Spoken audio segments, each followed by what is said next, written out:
Chapitre numéro 1, phénomène d'électrisation. Pour la première année secondaire. Exercice numéro 1 donc. Choisissez la bonne réponse. A est chargé positivement, B est chargé négativement. A et B se repoussent ou s'attirent.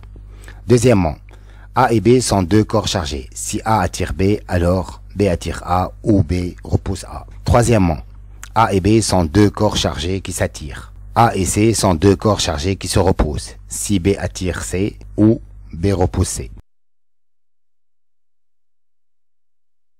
Réponse. Alors, choisir la bonne réponse. Donc, si A est chargé positivement, B est chargé négativement. Donc, A et B s'attirent. Deuxièmement, A et B sont deux corps chargés. Si A attire B, alors B attire A est la bonne réponse. Troisièmement, A et B sont deux corps chargés qui s'attirent. A et C sont deux corps chargés qui se repoussent. Donc, B ou C sont de signes contraires et ainsi la bonne réponse est B attire C.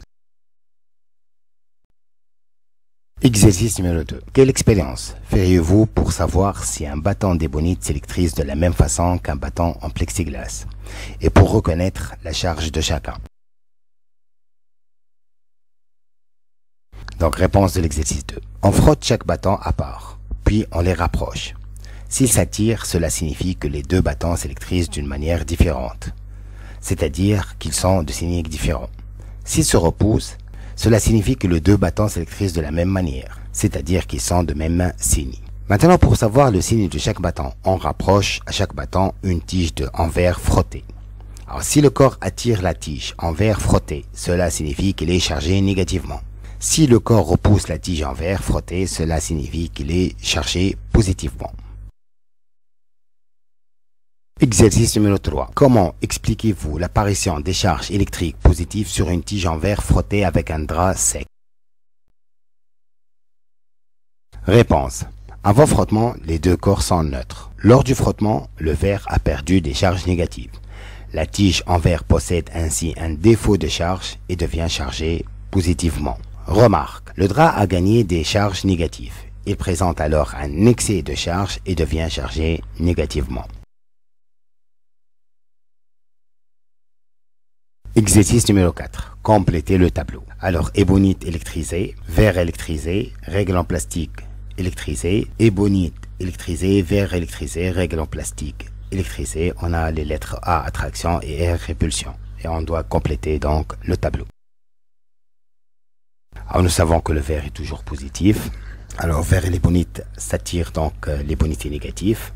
La règle en plastique et l'ébonite se repousse, donc l'ébonite est négative, donc la règle en plastique est négative, et ainsi donc on obtient dans le tableau verticalement R, A, R, A, R, A et R, A, R. Exercice numéro 5. Complétez les phrases suivantes. Il y a attraction entre un corps chargé et un corps chargé. Entre deux corps chargés positivement, il y a deux corps chargés négativement. Un corps neutre A de charge, que de charge.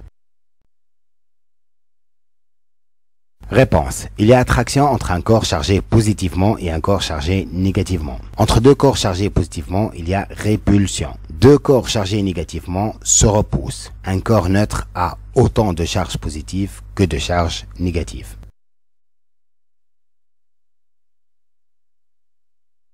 Exercice numéro 6. Une règle en verre s'électrise par frottement. Une baguette en cuivre frottée tenue à la main ne s'électrise pas. Savez-vous pourquoi? Essayez d'expliquer.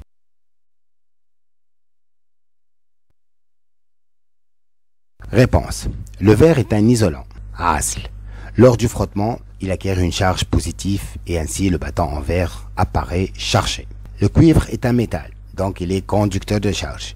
D'où, après frottement, les charges obtenues sur la tige en cuivre migrent vers la main et ainsi la baguette en cuivre après frottement apparaît non chargée. Remarque. Alors, si la baguette en cuivre est tenue à la main par l'intermédiaire d'une manchette en plastique. Réponse. Donc, le verre est un isolant automatiquement électrisé. Lors du frottement, il acquiert une charge positive et ainsi le bâton en verre apparaît chargé.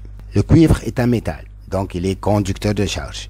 D'où, après frottement, les charges obtenues sur la tige en cuivre migrent vers la main et ainsi la baguette en cuivre après frottement apparaît non chargée. Remarque. Alors, si la baguette en cuivre est tenue à la main par l'intermédiaire d'une manchette en plastique, donc elle deviendra automatiquement électrisée.